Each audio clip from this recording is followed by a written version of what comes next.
मित्रों नमस्कार। पहले चरण की चुनावी प्रक्रिया अब वोटिंग के चरण में पहुंच चुकी है। मतलब आज 102 सीटों पर मतदान हो रहा है और हम नागरिकों का पहला कर्तव्य यही है कि लाइन में लगें, धूप, छांव या किसी चीज़ की परवाह न करें और जाकर मतदान करें। क्योंकि अगर हम मतदान नहीं करते हैं, उसके बाद देश में जो भी कुछ होता है, उसके लिए सिर्फ सोशल मीडिया पर कोसते रहते हैं, तो वह अधिकार हमें नहीं है कि हम शिकायत करें। क्योंकि चंद मिनट आप लाइन में लगने को तैयार नहीं हैं और आप सिर्फ शिकायत करने के लिए सोशल मीडिया पे लगातार वाहियात और बकवास चीज़ें करते रहते हैं, तो यकीन मानिए आपका हमारा कुछ नहीं हो सकता है। हमारा पहला कर्तव्य है कि हम सही आदमी को सही जगह पहुंचाएं और लोकतंत्र से शानदार कोई शासन पद्धति नहीं है जहां आप बस जाइए चुपचाप मतदान कराइए। आप किसी भी विचारधारा के हो सकते हैं, किसी भी दल के समर्थक हो सकते हैं, आप अपनी जाति, धर्म या किसी पूर्वाग्रह, धारणा या किसी और चीज़ की वजह से भी मतदान कर रहे होंगे, कोई हर्ज नहीं है। जाइए लेकिन मतदान ज़रूर करिए कि क्योंकि इन चीज़ों की भी हमारे जीवन में भूमिका है और हम एक देश बनने की प्रक्रिया में लगातार लगे हुए हैं। कोई भी देश बनने की जो प्रक्रिया होती है, वह अंतिम नहीं होती है। समय के साथ चीज़ें बदलती रहती हैं और राष्ट्र के निर्माण की प्रक्रिया निरंतर जारी रहती है। आप कितने भी विकसित देश बन जाइए, संसाधनों के स्तर पर जब आप विकास हासिल कर लेते हैं, तो बौद्धिक और शैक्षिक स्तर पर भी विकास हासिल करना होता है, जिसका कोई अंत नहीं है। मतलब यह प्रक्रिया अंतहीन है और उस अंतहीन प्रक्रिया में शामिल होने के लिए लोकतंत्र से अच्छा कोई माध्यम नहीं है। और हमारा देश, हम एक विकासशील देश हैं जहाँ पर बहुत तरह की समस्याएं हैं, क्षेत्र, भाषा, जाति, धर्म और न जाने क्या क्या समस्याएं हम ढूंढ लेते हैं। ऐसी स्थिति में लोकतंत्र के रूप में बने रहना ही एक महान उपलब्धि है हमारे इस देश की। हम अच्छे हों, बुरे हों, सफल हों, असफल हों और ढेर सारी बातें अपने बारे में नकारात्मक ढंग से हम कह सकते हैं, बोल सकते हैं। लेकिन लोकतंत्र के रूप में स्थापित रहना एक बहुत बड़ी उपलब्धि है। सोचिए, दुनिया के तमाम देश जो खुद के विकसित होने का दावा करते हैं, क्या इस तरह की वोटिंग राइट और वोट देने की प्रक्रिया में वह शामिल होते हैं और अपनी सरकार को सीधे चुन पाते हैं? आप रसिया का उदाहरण लीजिए, चीन का उदाहरण लीजिए, वहाँ कितनी तरह की और कितनी नागरिक स्वतंत्रताएं हैं। तो हम न तो रसिया हैं, न तो चीन हैं, या न कोई और देश हैं जहाँ से हम अपनी तुलना कर सकें। हम भारत हैं और भारत की अपनी विशेषता और विविधता है, जहाँ जिसकी कोई बराबरी कोई और देश और समाज नहीं कर सकता है।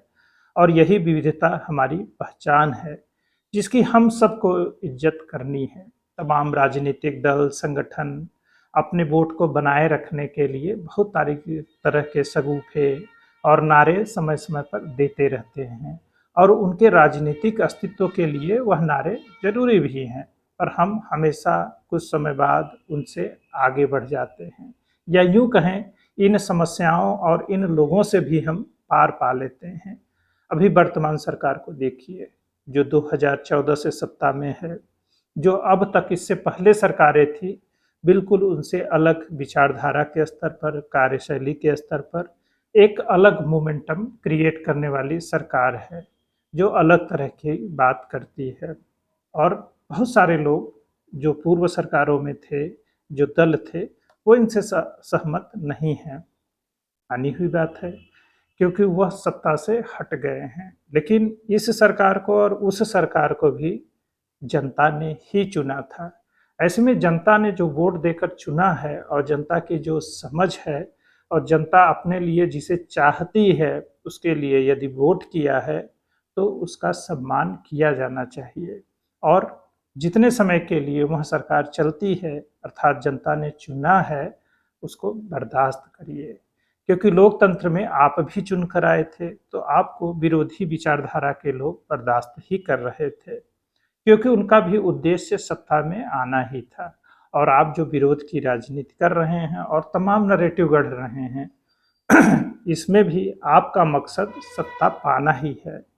आप किसी और काम के लिए नहीं आए हैं। आप जो नारे गढ़ रहे हैं, जो बातें कह रहे हैं, वह अपने विरोधी को हराने के लिए कर रहे हैं। और राजनीति में यह एक स्वाभाविक प्रक्रिया है, पर मन में किसी तरह के खटास रखने की जरूरत नहीं है।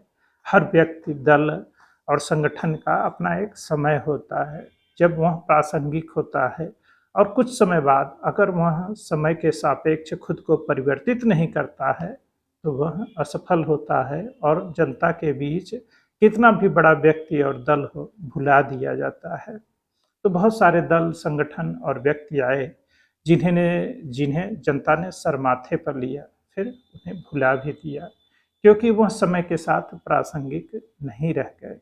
तो आपको भी प्रासंगिक बने रहना है तो समय के साथ खुद को बदलना होगा। अब आप किसी भी राजनीतिक दल को देख लीजिए, जनता ने किसे मौका नहीं दिया।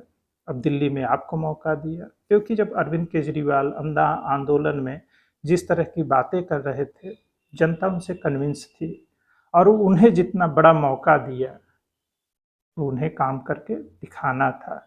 और राजनीति, सत्ता, ताकत और हनक, इसका जो नशा होता है और कुर्सी का जो मोह होता है, उससे आगे बढ़ पाना कितना मुश्किल होता है, यह हम आपके जो केस स्टडी की तरह देख सकते हैं कि सत्ता में आने के बाद खुद को बचाए रखना कितना मुश्किल होता है।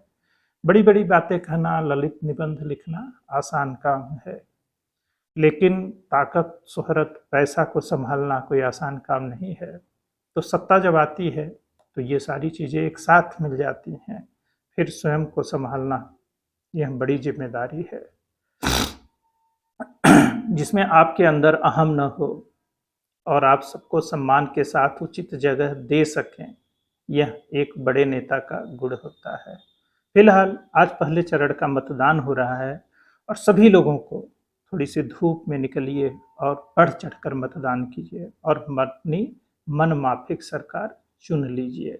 और विक्टिम कार्ड भी बहुत सारा खेला जा रहा है, ये नहीं हुआ, वो नहीं हुआ, असंतुष्टि, नाराजगी बिल्कुल होनी चाहिए, और खूब नाराज होइए और खूब अपना नैरेटिव चलाइए, खूब विरोध करिए, लेकिन सिर्फ मोबाइल तक सीमित मत रहिए। जाइए, वोट करिए, लाइन में लगिए, थोड़े लोगों से मिलने और लोगों के बीच खड़े होने का मजा लीजिए, एंजॉय करिए। और देश और लोकतंत्र को कोई खतरा नहीं है। किसी दल और व्यक्ति के हारने जीतने से लोकतंत्र और भारत पे खतरा नहीं आने वाला है, इस बात के लिए निश्चिंत रहिए। आप जिसे भी वोट देना चाहते हैं दीजिए, और सोशल नेटवर्क के नैरेटिव से परेशान मत होइए।